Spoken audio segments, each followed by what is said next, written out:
महंगाई के अजाब में फंसे आवाम को बिजली का जोरदार झटका। फी यूनिट बिजली ₹7.50 मजीद महंगी कर दी गई। बुनियादी टैरिफ 3 से ₹7.5 तक बढ़ा दिया गया। सर्कुलेशन समरी काबीना से मंजूर। इजाफे का इतलाक 1 जुलाई से करने की तजवीज़। नेपरा ने वफाकी हुकूमत की दरख्वास्त समाअत के लिए मुकर्रर कर दी। समाअत 24 जुलाई को होगी।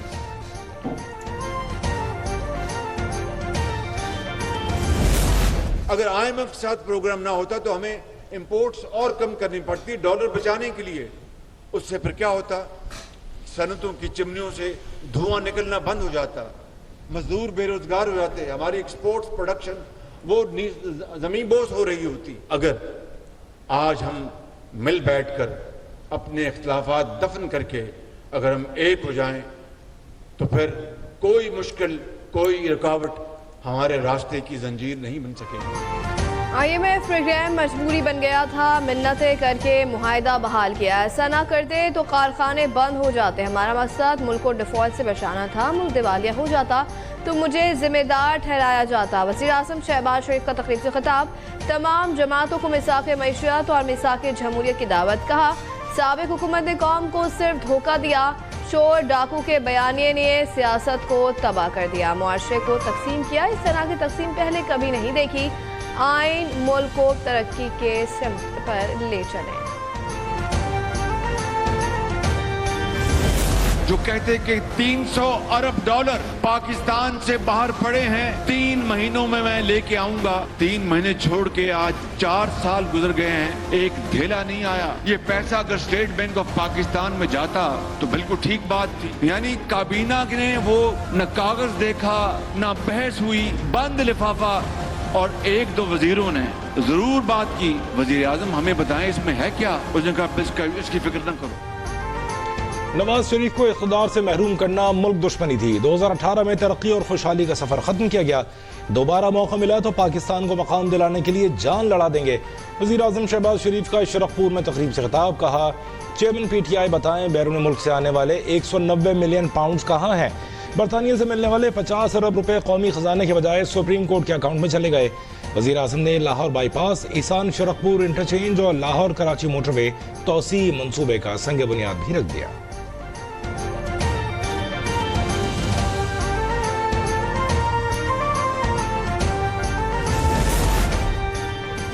वज़ीर आज़म शहबाज शरीफ और कायद नवाज शरीफ की क़यादत में मुल्क बहरानों से निकाला। चेयरमैन PTI ने 4 साल कोई काम नहीं किया, मुल्क पे नफरत को परवान चढ़ाया, मुश्किलात बढ़ाई। वज़ीर दाखिला राना सनाउल्लाह का तकरीब से खिताब।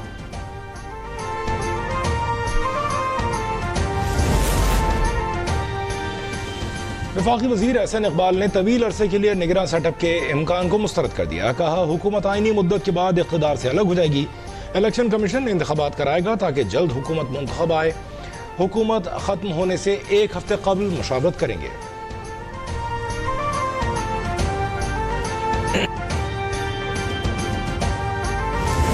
बेहतर ये होगा कि हम पिछली मरदमशुमारी पे इलेक्शन कराएं और अगली हुकूमत को एक टास्क दें, एक टाइम पीरियड भी दें कि अगली हुकूमत जो है वो इस टाइम पीरियड के अंदर जो है मरदमशुमारी और जो डिलिमिटेशन का प्रोसेस है उसको जो है वो आगे लेकर चलें। असम्बली अपनी मुद्दत पूरी करें। मरदमशुमारी के हवाले से सियासी जमातों के तहफ़्फ़ुज़ात दूर और पुरानी मरदमशुमारी पर इलेक्शन होने चाहिए। पीपल्स पार्टी का मौक़िफ़।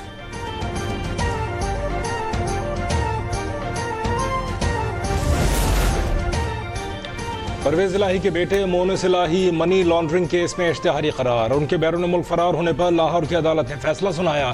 शनाख्ती कार्ड, पासपोर्ट, बैंक अकाउंट्स और तमाम जायदाद मुंजमद करने की कार्रवाई शुरू।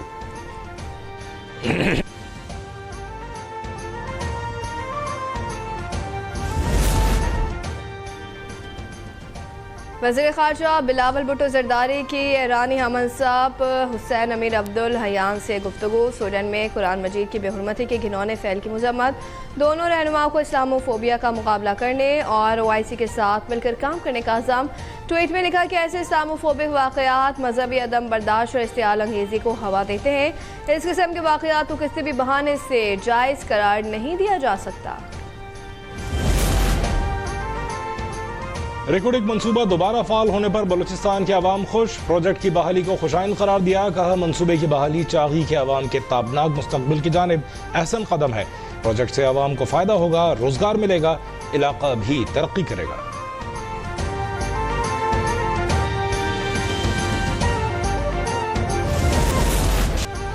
मानसून बादलों ने लाहौर को दोबारा घेर लिया। तूफान बारिश ने शहरी इलाके डुबो दिए, पानी घरों में दाखिल हो गया। जनरल अस्पताल और जिला अस्पताल से आप ऑपरेशन मुअत्तल कर दिए गए।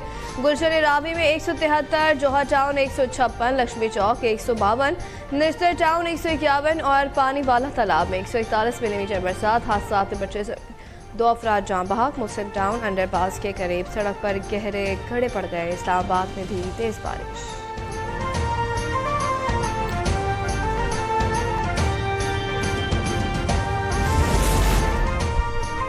खैबर पख्तूनख्वा में बारिश के बायस हादसात में 4 अफराद जाँ बहक, 1 जख्मी, 12 घरों को नुकसान पहुंचा। PDMA ने रिपोर्ट जारी कर दी। बलूचिस्तान के इलाके डेरा बुक्टी में भी बादल बरस पड़े। नदी नालों में तुगयानी, नशेबी इलाके ज़ेरे आब आ गए।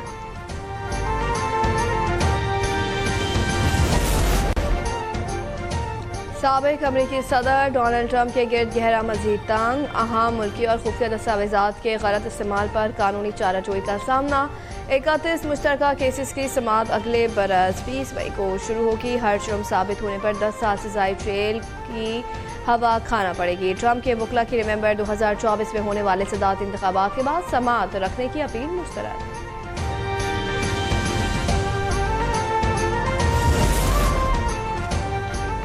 पाकिस्तान क्रिकेट बोर्ड का ऑलराउंडर मोहम्मद हफीज को चीफ सेलेक्टर बनाने का फैसला। ऐलान चंद रोज में मुतवक्के। मोहम्मद हफीज ने ऑफर कबूल कर ली। ज़राए का दावा, कौमी टीम के प्रोफेसर ओहदा श्रीलंका सीरीज के बाद संभालेंगे। मोहम्मद हफीज की पहली जिम्मेदारी अफगानिस्तान से वनडे सीरीज के लिए टीम का इंतखाब होगी।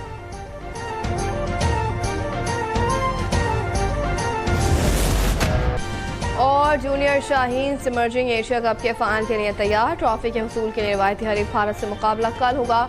दोनों कप्तानों ने ट्रॉफी की रुनुमाई की। कौमी टीम के कप्तान बाबर आजम ने पाकिस्तान शाहीन्स की कारकर्दगी को सराहा। होटल में जूनियर्स को खुसूसी लेक्चर दिया। फाइनल में इंडिया को काबू करने के लिए मुफीद मशवरे भी दिए।